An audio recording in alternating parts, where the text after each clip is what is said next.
Understanding matching gifts, a guide to enhance your English.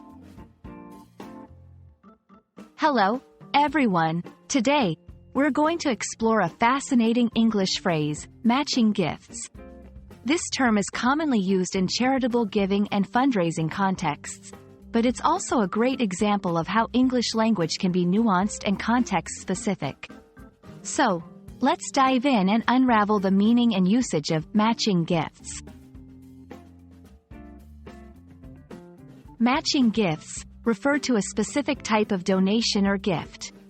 In this scenario, a company or organization agrees to match the donations made by individuals, usually their employees, to a nonprofit organization or charitable cause. This means if an employee donates a certain amount, their employer will contribute the same amount, effectively doubling the donation. This practice encourages more generous giving and increases the impact of charitable donations. In fundraising, matching gifts play a crucial role.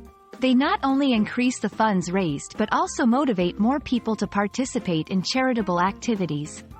For nonprofits, understanding and promoting matching gift programs can significantly boost their fundraising efforts.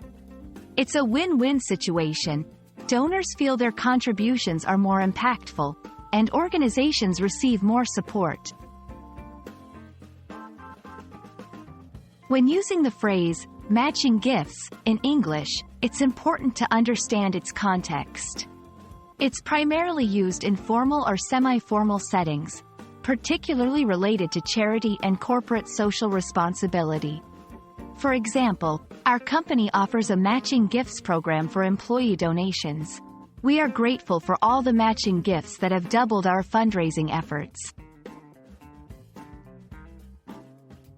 I hope this video has helped clarify the meaning and usage of the phrase, matching gifts.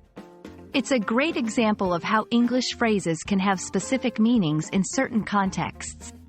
Remember, learning a language is all about understanding these nuances. Keep practicing, and you'll master English in no time.